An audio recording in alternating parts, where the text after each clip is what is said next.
Assalamualaikum warahmatullahi wabarakatuh. Kembali bersama saya Bambang Sadono di channel Inspirasi Jawa Tengah. Mudah-mudahan channel ini tetap bisa memberi inspirasi, memberi motivasi, edukasi, informasi, dan syukur bisa sampai memberi solusi. Tanggal 25 Juli 2020, channel Inspirasi Jawa Tengah ini persis berumur 2 bulan. Channel ini dimulai pada tanggal 25 Mei 2020, persis di hari kedua Hari Raya Idul Fitri. Kami tentu bersyukur dan tentu sekaligus mengucapkan terima kasih kepada para pemirsa channel ini karena jumlah subscribernya saat ini sudah mencapai sekitar 7.000. Sebagai tanda ucapan terima kasih itu, kami selalu berusaha meningkatkan informasi yang kami sajikan. Kalau semula hanya melakukan wawancara, kami mulai memberikan ulasan apa yang kami anggap memerlukan perenungan lebih lanjut. Dari wawancara itu banyak pengalaman berharga yang bisa diambil, dan dengan analisis ini semoga membantu lebih memahami masalah yang selama ini kita dengar dan kita saksikan. Selama 2 bulan, channel ini memang lebih banyak menayangkan informasi antara lain mengenai sang maestro musik campur sari, yaitu almarhum Didi Kempot. Sehingga kami memutuskan untuk mengumpulkan hasil wawancara tersebut dalam sebuah buku. Setelah ulasan politik tentang pilkada, ulasan budaya kali ini kami beri judul Magic Lagu-lagu Didi Kempot. Lagu-lagu yang dinyanyikan Didi Kempot sudah bukan sekedar karya musik biasa, tetapi sudah mempunyai sihir yang mempesona jutaan orang, bahkan juga termasuk di kalangan generasi milenial. Kesaksian itu misalnya diberikan oleh seorang Dahlan Iskan, wartawan senior yang beberapa kali menjabat sebagai menteri, yang menjadi saksi bagaimana para mahasiswa juga ikut tersihir, ikut bernyanyi dan bergoyang bersama Lord Didi. Dan menurut Dahlan, lagu-lagu seperti Stasiun Balapan, Cidro, Perapatan Seleko, Perawan Kalimantan akan abadi.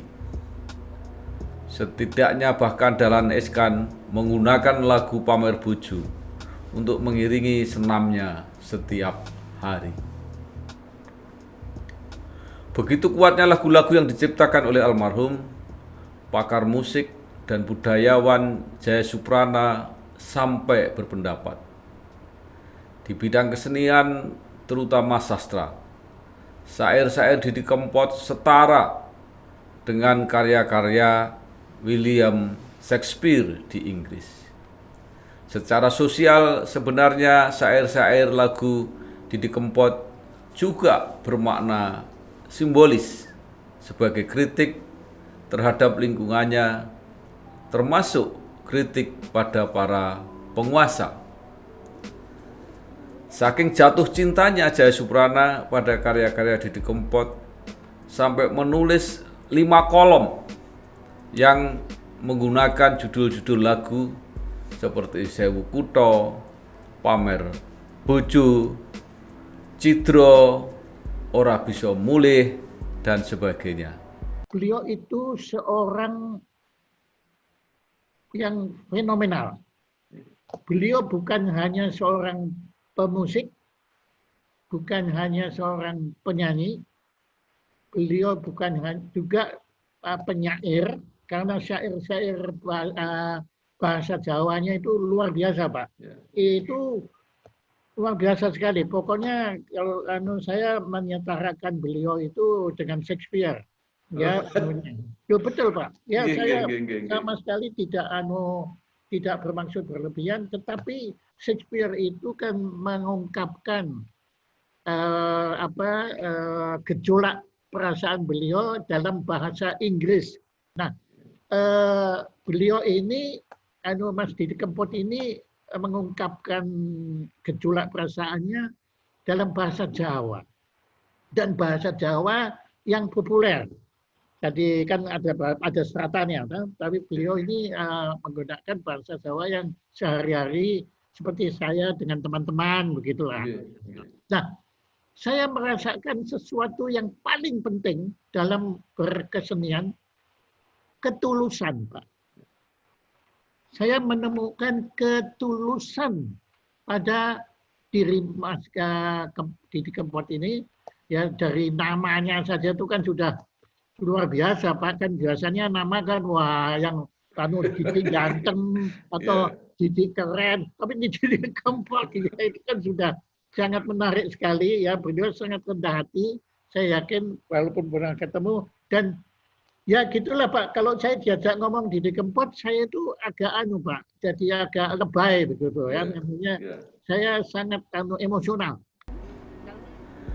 Bahkan begitu bermaknanya lagu-lagu Didi Kempot, pengamat musik yang juga dikenal sebagai motivator, Pri GS menyebut Didi Kempot itu sudah utusan. Deritanya itu sudah inherent, sudah terintegrasi di dalam sistem hidupnya. Jadi bukan penderitaan, itu hanya spare part yang memang dibutuhkan untuk menjangkau situasi psikis dan spiritual tertentu. Tanpa itu, Sewu Kutho tidak akan sehebat itu. Tanpa itu, stasiun balapan tidak akan menjadi semagic itu. Lagu-lagu itu sangat biasa. Bahkan kebanyakan dari kita gampang sekali mengharmonisir nada-nada standar semacam itu. Tetapi Didi Kempot lebih dari sekadar itu. Walaupun sederhana, tapi lagu-lagu itu merohani. Inilah yang tidak bisa dikejar oleh sembarang proses, kata Pri GS. Sementara itu dari pihak keluarga melalui penasihat hukum Yan Velia, Yusroni Esa, maupun pengacara Saputri Faisal Esa, memastikan adanya kesepakatan antara Saputri dan Yan Velia untuk mengurus bersama warisan yang berupa lagu-lagu Didi Kempot tersebut, antara lain baik yang berupa royalti, hak cipta yang sudah ada maupun yang akan datang. Tentunya kita semuanya tahu bahwa almarhum ini pencipta lagu, karyanya sangat luar biasa. Hampir 800 karya lagu Mas Didi Kempot. Tentunya saya selaku penasihat hukum jangan sampai ada orang lain yang mengcover tanpa izin, termasuk hak ciptanya mungkin dirampok, dicolong dan sebagainya. Ini mau saya atur secara hukum supaya keluarga ini mendapat warisan yang sangat besar ini. Saya katakan si Mas Didi Kempot ini seandainya akhir-akhir ini masih ada pujangga, itu termasuk beliau bukan hanya seorang budayawan ya, termasuk pujangga. Kenapa? Contohnya dia bisa bikin lagu Banyu Langit. Kalau orang Jawa kan tahu, Banyu Langit sakjane kan hujan loh Mas Bambang itu. Loh, wong udan kok tiga Banyu Langit, ini kan sangat luar biasa ini Mas Didi Kempot ini punya inspirasinya ini. Jadi sekali lagi pertemuan kemarin itu satu dalam rangka itu, yang kedua untuk menata memaintain masa depan daripada keluarga Mbak Saputri dan Mbak Yan, karena apapun Mbak Yan Velia itu punya keturunan dua yang namanya Saka sama Seka Mas Abang. Jadi masa depan putra putrinya kan harus tetap terjaga. Sedangkan warisan hak ciptanya beliau itu sangat luar biasa. Ini kalau nggak di maintain dengan baik, khawatir saya dicuri-curi orang gitu. Kira-kira begitu Mas Bambang.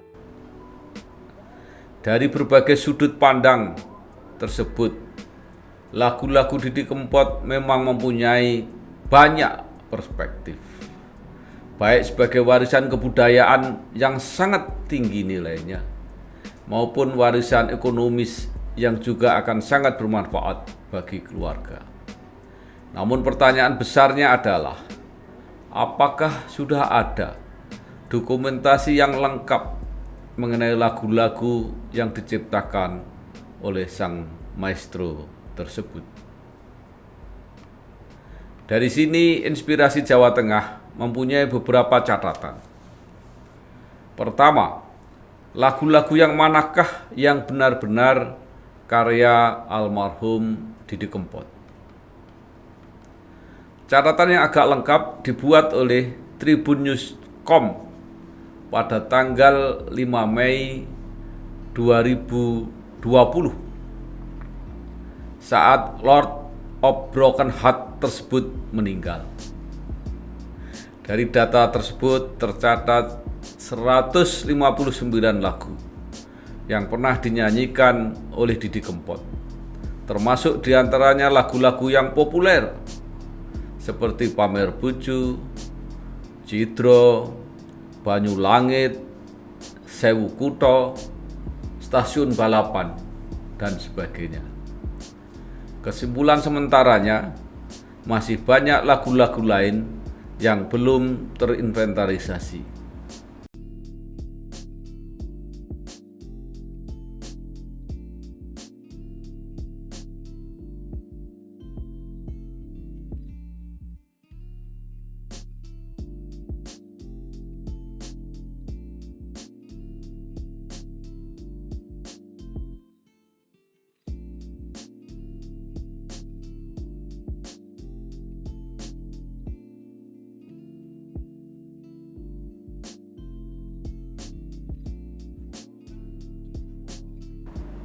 Di dalam catatan ini tidak terlihat Kangen Nikeri yang juga sempat meledak di masyarakat. Kemudian catatan Inspirasi Jawa Tengah yang kedua adalah dari data 159 lagu tersebut, ada kemungkinan tidak semuanya ciptaan almarhum Didi Kempot. Karena misalnya seperti lagu Ojo Lamis, kemungkinan besar ciptaan Kinarto Sabdo. Dan lagu Tanjung Mas Ninggal Janji, menurut penata musik Irwin Bralingga, juga bukan karya Didi Kempot. Bahkan lagu Yuna Yuni, lagu Yuni Yuni merupakan lagu terjemahan. Dari sini terlihat betapa kerja besar masih harus dilakukan, baik dari keluarga, dari manajemen Didi Kempot, para penggemar, maupun pengamat musik Indonesia, untuk membantu mengumpulkan lagu-lagu sang maestro yang bukan lagi hanya milik keluarga, tetapi sudah milik bersama publik, bahkan bukan hanya Indonesia, tetapi juga dunia.